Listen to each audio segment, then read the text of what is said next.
बिस्मिल्लाहिर्रहमानिर्रहीम। अस्सलामु अलैकुम नाज़रीन, आप देख रहे हैं पीर पंजाल वॉइस। मैं हूं सरफराज मलिक। हमारे साथ जो शख्सियत आज बैठे हैं वो किसी तारीफ़ के मोहताज नहीं हैं। हमारे साथ सोशल एक्टिविस्ट फ़ारूक खान साहब मौजूद हैं, जो मंडी की ज़िला पुंछ की हर छोटी बड़ी बात पे जो है अपना ओपिनियन रखते हैं। बिलखुसूस राजौरी पुंछ में ये फेमस भी हैं। इन्होंने जो है इससे कबल जो जंग हुआ था, जंग की कशीदगी हुई थी, बारहा काफ़ी जगह विज़िट किया, काफ़ी लोगों की सपोर्ट की और काफ़ी लोगों को यहाँ तक कि अपने घर में पनाह भी दी जो लोग बेघर हो चुके थे, उन लोगों को। इसलिए जो है इनको जाना जाता है। इनसे बात करने की कोशिश करेंगे। हालिया दिनों जो है इन्होंने फार्मर सीएम गुलाम नबी आज़ाद साहब से जो है मुलाकात की। क्या वजहात थी मुलाकात करने की, इनसे जानने की कोशिश करेंगे। फ़ारूक खान साहब, अपना कीमती समय देने के लिए आपका बहुत बहुत शुक्रिया। सरफराज मलिक साहब, आपका शुक्रिया कि आपने भी अपना वक्त निकाल कर यहाँ हमारे साथ मुलाकात की। तो जहाँ तक आपने जंग बंदी की बात की, जब जंग यहाँ हुआ, वो हमने किसी पे कोई एहसान नहीं किया, वो हमारा फ़र्ज़ था। क्योंकि जब समाज में रहना है तो समाज को साथ में लेकर चलना है। यहाँ काफ़ी परेशानियाँ लोगों को आई, लेकिन हमारी एडमिनिस्ट्रेशन ज़िला की बड़े ही पेश आवाम के साथ खड़े रहे।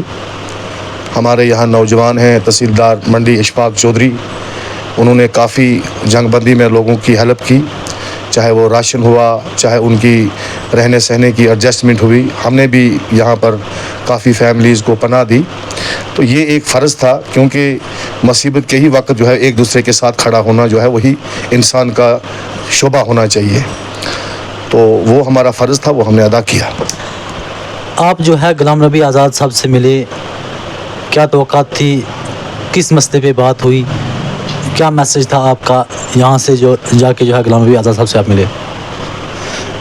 देखिए सरफराज साहब, अपने आज़ाद साहब को मिलने का सबसे पहला मकसद ये था कि आज़ाद साहब की जो सेहत थी वो नासाज थी।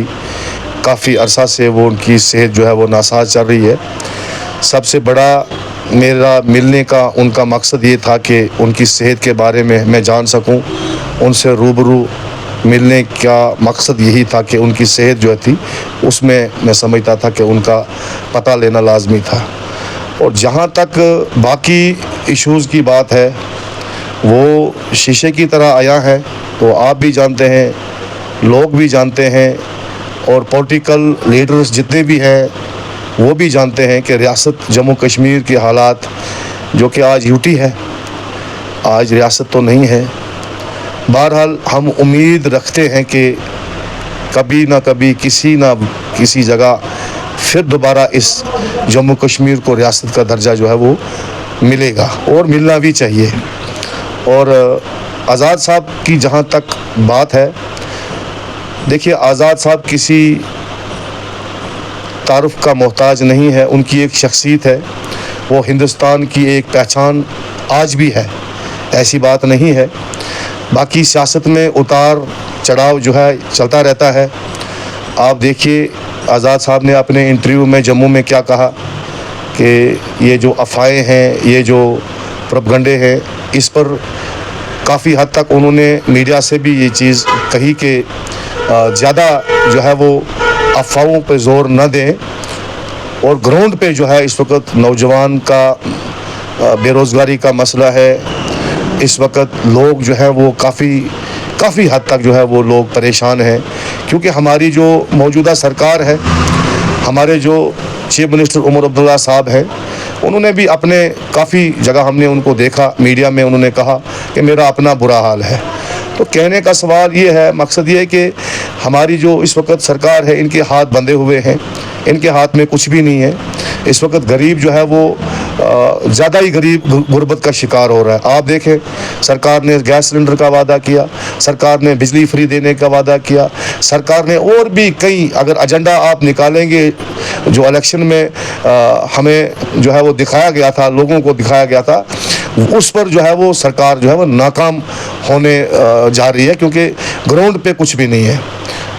बेरोज़गारी बहुत ज़्यादा है। अगर हम बेरोज़गारी की बात करें, वहीं अगर हम लोन की बात करें, सावजियाँ की बात करें, जब्बी तोती की बात करें, सुल्तान पथरी की बात करें, ईसा वाले की बात करें, जो कुदरती हुस्न से मालामाल एरिया है, इस एरिया को अगर जो है डेवलप किया जाता जो है, हो सकता था यहाँ की बेरोज़गारी दूर हो सकती थी। लेकिन यहाँ के सियासी लीडरों ने जो है इस एरिया को इस एरिया को जो है डेवलप नहीं किया। क्या कहना चाहोगे इस पर? देखिए, इसमें मेरे जो अपने ज़ाती ख़यालात हैं, मैं यही कहूँगा कि अल्लाह ताला से मैं दुआ गो हूँ कि अल्लाह एक बार किसी तरह भी कहीं भी जनाब मेरे कायद गुलाम नबी आज़ाद साहब को अल्लाह ताला अगर एक मौका दे देता तो अल्लाह की बारगाह में कोई कमी नहीं है, उम्मीद है हमें।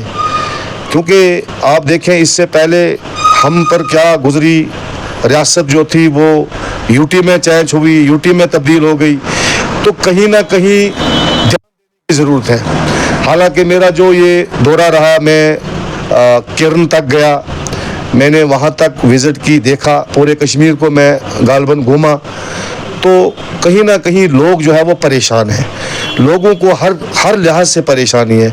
आप रोडों की हालत देखो, सब्जियाँ गगड़ियाँ की हालत देखो, आप लोग सब्जियाँ की, और ख़ास करके मैं कहूँगा ये जो बॉर्डर रोड हमारा है अपना सब्जियाँ का, ये पहले BRO के एंटर था, इसमें पहले ग्रिफ जो है वो अच्छी तरह इसको मेंटेन रखा हुआ था। और मैं कहना चाहूँगा ख़ुसूसी तौर में LG इंतज़ामिया से, LG साहब से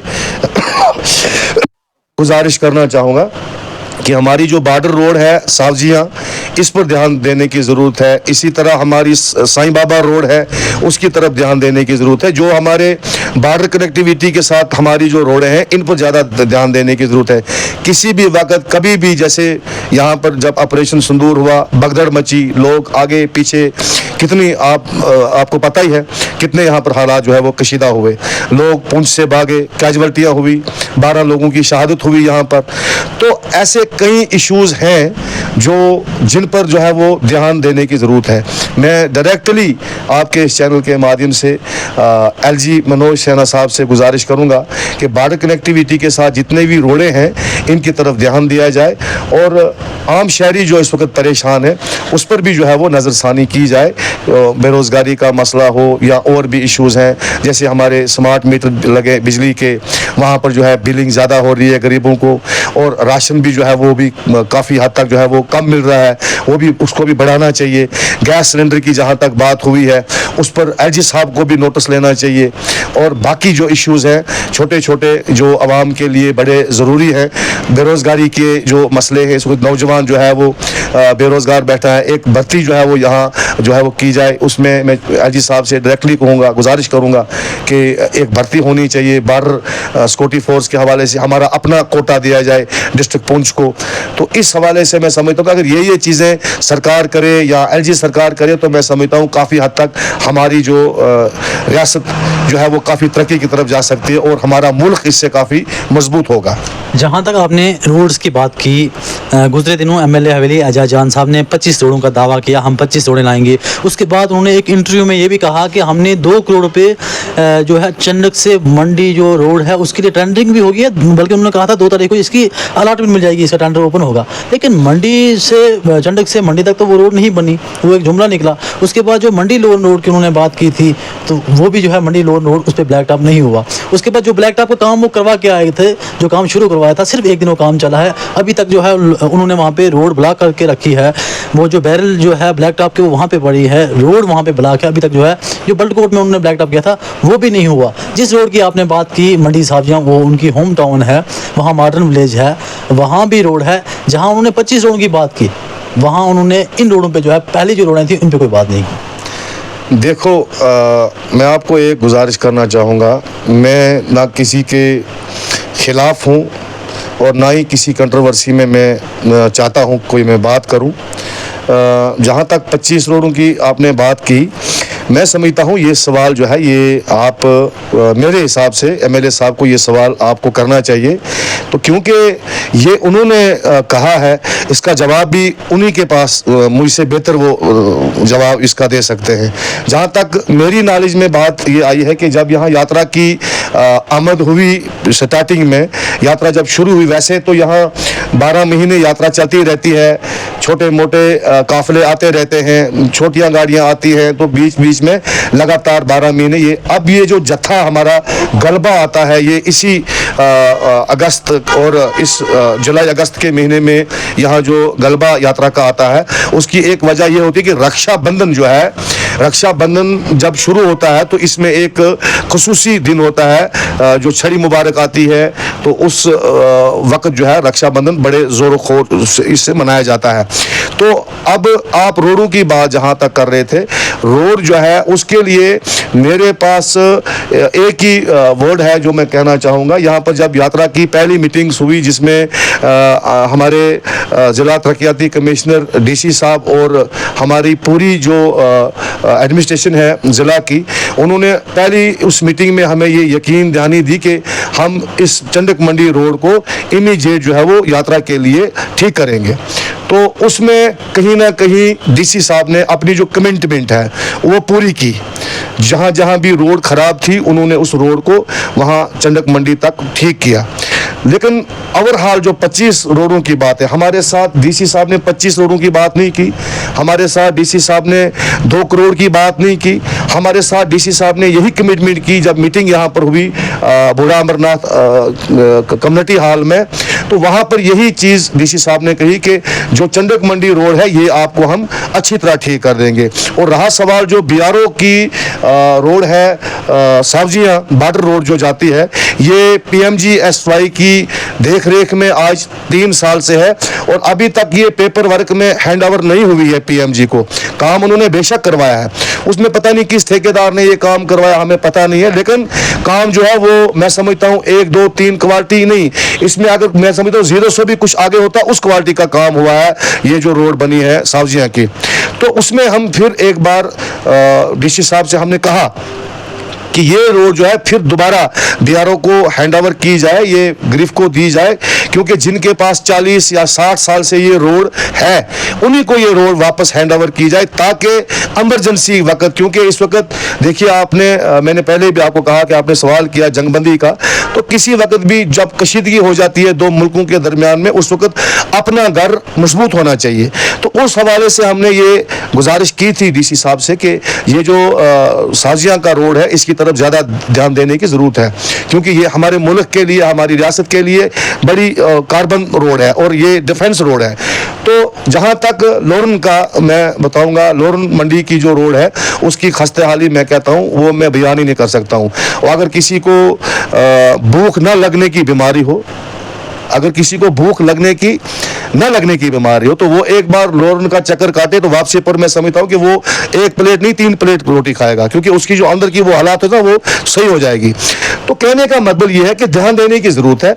तो इसमें हम यही कहेंगे, हमारे ऑनरेबल MLA साहब हैं वो अच्छा सूझबूझ रखते हैं, वो पहले एक बार MLA रह चुके हैं, तीसरा टर्न उनका इस वक्त है, बल्कि चौथा टर्न ओवर उनका चल रहा है, और उनकी वालदा भी जो है वो भी एज DDC अभी भी हैं। तो मैं समझता हूँ आपको एक बार जाकर उनसे ये सवाल करना चाहिए कि MLA साहब आपने 25 करोड़ की बात की, आपने 2 करोड़ की बात की, आपने 10 करोड़ की बात की, तो कहीं ना कहीं ग्राउंड पे ये नहीं दिख रहा है। तो ये सवाल आपको उनसे करना चाहिए। लेकिन जहाँ तक मैं अपनी बात करूँगा, मैंने यही जज किया कि जो DC साहब ने हमारे साथ कमिटमेंट की थी वो उन्होंने पूरी की है। तो बाकी उम्मीद ये है कि आगे भी हमारे जो विकास कुंडल साहब हैं, हमारे DC साहब, उन्होंने अच्छा एक काम यहाँ पर किया, ऐसी बात नहीं है। हमारे यहाँ एक कॉन्फ्रेंस हमने की, सीरतुल नबी कॉन्फ्रेंस और शहीद आज़म कॉन्फ्रेंस, उसमें बढ़ चढ़ कर उन्होंने हमारे साथ दिया, हर लिहाज से हमारा उन्होंने ताउन किया। तो ऐसा नहीं है, अगर हम किसी को अपना दर्द कहेंगे तो वो दवाई देगा, अगर नहीं कहेंगे तो किसको क्या पता है किसको क्या बीमारी है। आज आवाम को बीमारी है बिजली की, आज आवाम को बीमारी है राशन की, आज आवाम को बीमारी है सिलेंडर की, और जो सबसे बड़ा इस वक्त मैं समझता हूँ लोगों की जो लाइबिलिटीज़ है पंचायत पंचायत में आप देखें, हमारे यहाँ वीडियो साहब अच्छा काम करते हैं, हम किसी की बुराई में खड़े नहीं होते हैं। अलबत्ता ये चीज़ महसूस करते हैं कि अगर कहीं से हमारे ऑफिसरों के कानों तक ये बात नहीं पहुंचती है कि हमारे लोगों को किस चीज़ की ज़रूरत है, तो हम बाबर करते हैं इस बात को, जनाब इस चीज़ की ज़रूरत है। आज हमारे लोग नरगा की जो पेमेंटें हैं उसके लिए परेशान हैं, पैसा पीछे से जो है वो नहीं आ रहा है। हमारी JJM स्कीमें हैं जिसमें करोड़ों की लाइबिलिटीज़ पड़ी हुई है, काम अधूरे पड़े हुए हैं, ठेकेदारों को पैसा नहीं मिल रहा है। तो देखिए, अब यह है कि अगर कोई काम गलत हुआ है उसको सीधा करने के लिए कोई ना कोई हल तो निकालना है।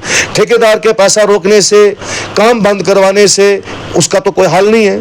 अगर ठेकेदार को कहीं ठेकेदार ने काम गलत किया है, कहीं पाइप गलत लगाई है, कहीं उसने वो जो होज बनाया है वो गलत बनाया है, तो उसके लिए मैं समझता हूँ कि जो हमारी आज सरकार है, हमारे जो MLA साहब हैं, उनको ये चाहिए जनाब कि JJM की स्कीम को अपने हाथ में ले, ठेकेदार को कहे भाई फलानी जगह आपने अच्छा काम नहीं किया है, वो क्वालिटी का काम करो, आप इसको दोबारा से करो।